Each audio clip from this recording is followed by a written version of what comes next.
Okay, so I've actually loved the 50mm 1.2. It's got to be one of my favorite lenses for weddings, and in general, I freaking love it. I think if you're looking for it and if you are like skeptical about it, just get it.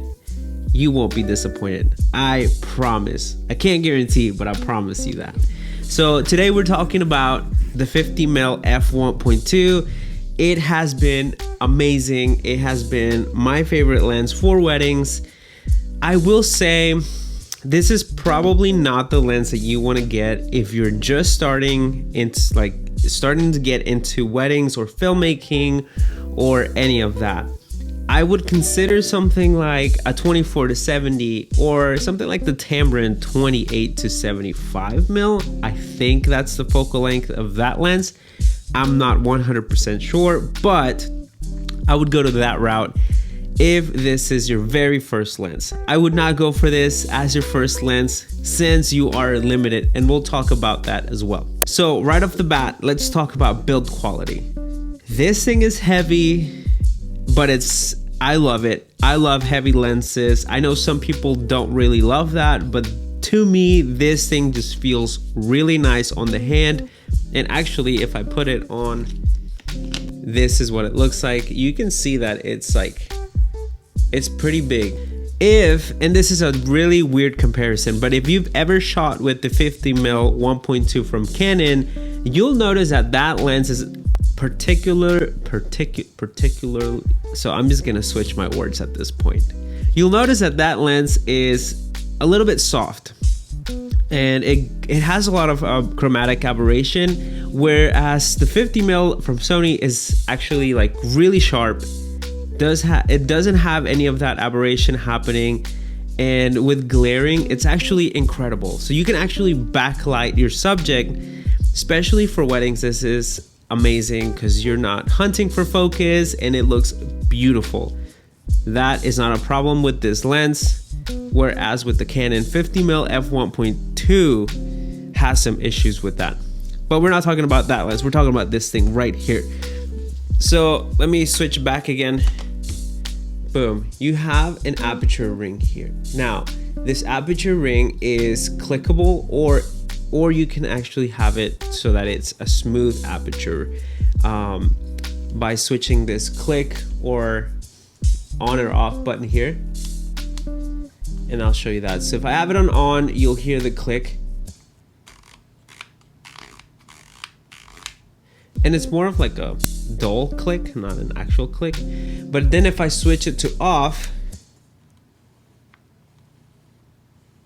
you'll see that spins really smooth. So that's super beneficial, especially if you don't want to like adjust your exposure with a shutter or aperture, like where it's like I will usually have this thing on A for auto, and I will control it via the camera, and that's how I use it. But you can use it however you want. You have an auto focus, manual focus switch right here. You have your two buttons, one on the side, one on the top. You can customize this to whatever. I don't use these things. I think they're dumb, but you can use it however you want. Now, some of the drawbacks from this lens are actually just probably two. I'm gonna say two. The number one thing is it's obviously not a zoom lens. So you're not gonna get, that whole like being able to zoom in and out like you would with a 24-70. But this lens has allowed me to get really creative with my shots.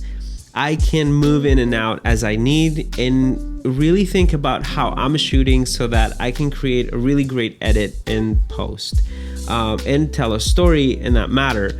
So yes, if you're not sure on what's happening or what you're shooting, especially on a wedding, I would say start with the 24-70 and know the shots that you want to get at what point during the day.